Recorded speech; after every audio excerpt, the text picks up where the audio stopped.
दोस्तों कल्पना करो, रात के 2 बजे आप बिस्तर पर लेटे हो, लेकिन आपकी आंखें फ़ोन की स्क्रीन पर चिपकी हुई हैं। व्हाट्सएप स्टेटस, इंस्टाग्राम रील और शॉर्ट देखते देखते कब घंटों निकल जाते हैं पता ही नहीं चलता। और फिर सुबह उठते ही थकान, चिड़चिड़ापन और मन में एक अजीब सा खालीपन। ये सिर्फ तुम्हारी कहानी नहीं बल्कि भारत के करोड़ों युवाओं की कड़वी हकीकत है। 2025-26 में भारत में सोशल मीडिया यूजर 491 मिलियन से ज्यादा हैं। 2025 के रिपोर्ट के मुताबिक पूरे इंडिया की आबादी का 33.7% युवा रोज 3 से 4 घंटे, कुछ स्टडी में तो 7 घंटे तक इन प्लेटफॉर्म पर बिताते हैं। लेकिन टेक्नोलॉजी हमें खुश नहीं कर रही बल्कि एक छुपी हुई महामारी फैला रही है। सोशल मीडिया से एडिक्शन, डिप्रेशन, एंजाइटी और दिमाग की टेंशन बढ़ती है। आज हम जानेंगे सोशल मीडिया की असली डार्क रियलिटी, क्यों ये इतना खतरनाक है, खास करके भारत के युवाओं के लिए। क्या ये सिर्फ एक इंटरटेनमेंट है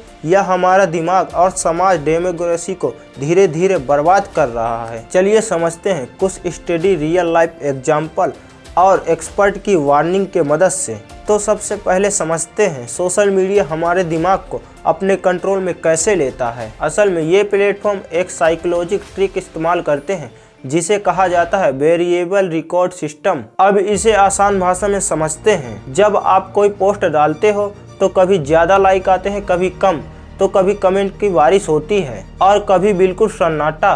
और यहीं से खेल शुरू होता है हमारे दिमाग, क्योंकि हमारे दिमाग में एक केमिकल होता है जिसे हम डोपामिन कहते हैं। ये खुशी मिलने के बाद नहीं बल्कि खुशी की उम्मीद में रिलीज होता है। यानी दिमाग सोचता है शायद अगली बार ज़्यादा लाइक मिलेंगे, शायद अगला वीडियो ज़्यादा मज़ेदार होगा। बस इसी शायद में हम बार बार फ़ोन खोलते हैं, बिल्कुल वैसे ही जैसे जुआ या इंस्टॉल मशीन में होता है। हर बार जीत नहीं मिलती लेकिन दिमाग अगली बार की उम्मीद में फंसा रहता है। और जब लाइक या अटेंशन नहीं मिलता तो बेचैनी, उदासी और खालीपन महसूस होता है।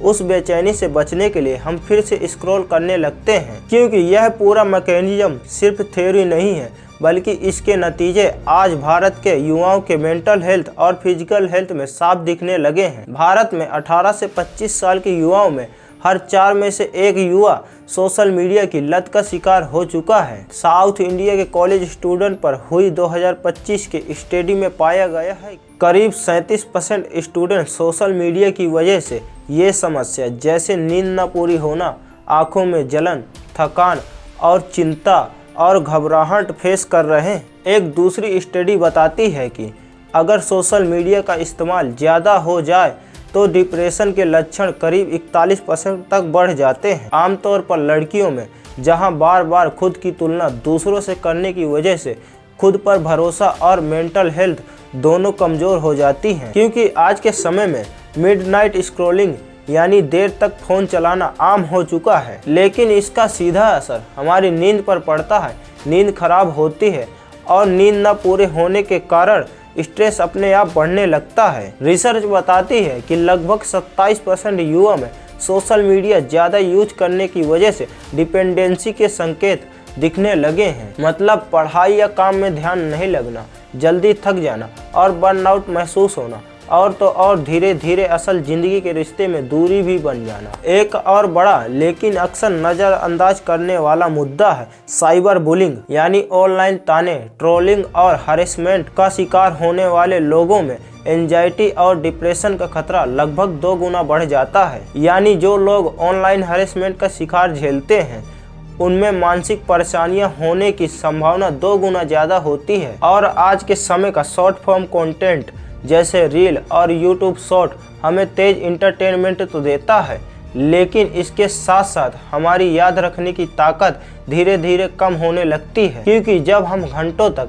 ऐसे छोटे छोटे वीडियो देखते रहते हैं तो दिमाग को एक ही चीज़ पर लंबे समय तक फोकस करने की ताकत छूटने लगती है। इसका सीधा असर हमारे याददाश्त पर और सोच समझ के फैसले लेने पर पड़ता है। कुछ स्टडी में तो ये भी देखा गया है कि ज़्यादा स्क्रीन यूज करने से दिमाग के उन हिस्सों में भी असर पड़ता है जो इमोशन और मेमोरी को कंट्रोल करते हैं, और ग्रे मैटर कम होने लगता है, यानी ब्रेन की प्रोसेसिंग स्ट्रेंथ कमज़ोर पड़ सकती है। आज बहुत से युवा एक ऐसे हालत में जी रहे हैं जिससे एक्सपर्ट कंटिन्यूअस पार्शियल अटेंशन कहते हैं। मतलब दिमाग हर समय थोड़ा थोड़ा हर चीज पर फोकस करता है, लेकिन किसी एक चीज पर पूरा फोकस कभी नहीं कर पाता। लेकिन अब सवाल सिर्फ हमारे दिमाग का नहीं है, सवाल ये है कि सोशल मीडिया पूरे समाज को कैसे बांट रहा है। सोशल मीडिया के एल्गोरिदम ऐसे काम करते हैं कि वो आपको वही कंटेंट बार बार दिखाते हैं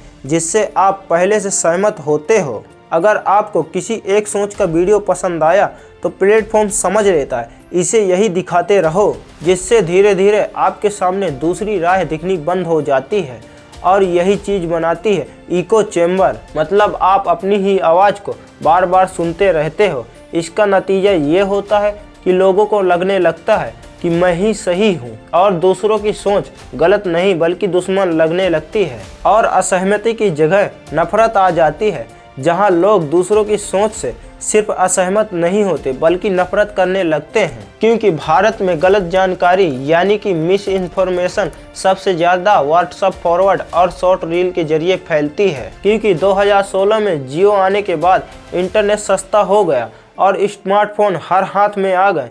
इसके बाद सोशल मीडिया का इस्तेमाल लगभग 70% तक बढ़ गया। लेकिन जैसे जैसे इस्तेमाल बढ़ा, फैक्ट चेक करने की आदत कम होती चली गई। खासकर 2026 में सोशल मीडिया पर जो गलत खबरें सबसे ज़्यादा फैलती हैं वो सही फैक्ट ना चेक करने की वजह से फैलती हैं। लेकिन क्या ये सब ऐसे ही चलता रहेगा? जवाब है नहीं, क्योंकि सोशल मीडिया सिर्फ एक ऐप नहीं बल्कि ये एक बिजनेस मॉडल है और ये बिजनेस चलता है अटेंशन और इकोनॉमिक पर। मतलब जितनी देर आप स्क्रीन पर टिके रहोगे कंपनी उतना ज़्यादा पैसा कमाएगी, आपका टाइम उनका प्रॉफिट। इसीलिए ये प्लेटफॉर्म जानबूझकर ऐसे फीचर बनाते हैं जो आपको बार बार ऐप खोलने पर मजबूर करे, कभी नोटिफिकेशन के जरिए कभी लाइक काउंट के जरिए। हर चीज़ का मकसद एक ही है, आपको रोक कर रखना। जितना ज़्यादा स्क्रॉल करोगे उतने ज़्यादा ऐड दिखेंगे और उतना ही ज़्यादा ऐड रेवेन्यू आएगा जो आज बिलियंस में है। लेकिन इसका सबसे बड़ा नुकसान किसे हो रहा है? युवाओं को, क्योंकि यंग एज में दिमाग पूरी तरह से डेवलप नहीं होता। डिसीजन लेने की ताकत, सेल्फ कंट्रोल और इमोशन बैलेंस ये सब धीरे धीरे बनता है। और इसी स्टेज पर जब दिमाग को लगातार डोपामिन हिट मिलता है तो एडिक्शन का खतरा सबसे ज़्यादा बढ़ जाता है। इसका सबसे ज़्यादा खतरा बच्चों को है। रिसर्च बताती है कि जो बच्चे रोज़ 3 घंटे से ज़्यादा स्क्रीन देखते हैं तो उनमें डिप्रेशन और एंजाइटी का खतरा लगभग 2 गुना ज़्यादा बढ़ जाता है। यानी टेक्नोलॉजी आगे बढ़ रही है, लेकिन अगर हम संभले नहीं तो इसकी कीमत हमारे दिमाग को और मेंटल हेल्थ को चुकानी पड़ सकती है। लेकिन क्या इसका कोई समाधान नहीं है? हाँ, इसका समाधान मौजूद है। सिर्फ 1 हफ्ते का डिजिटल ब्रेक दिमाग को आराम देता है, एंजाइटी और उदासी कम होती है।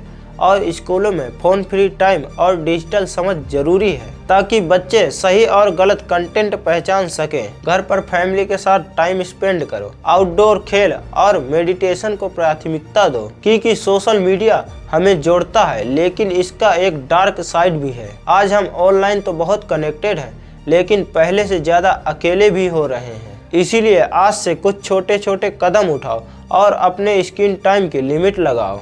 रियल जिंदगी के दोस्तों से मिलो, खुलकर बातें करो, हर पोस्ट को सच मत मानो, थोड़ा सोचो और फैक्ट चेक करो। और अगर लगे कि सोशल मीडिया कंट्रोल से बाहर जा रहा है तो कुछ दिनों का ब्रेक लें या किसी एक्सपर्ट की मदद लेने से बिल्कुल मत हिचकिचाओ। ये वीडियो शेयर करो ताकि और लोग भी समझ सकें और कमेंट में बताओ तुम रोज कितना समय सोशल मीडिया पर बिताते हो। तो आज के लिए बस इतना ही, मिलते हैं किसी नेक्स्ट वीडियो में और नेक्स्ट टॉपिक के साथ।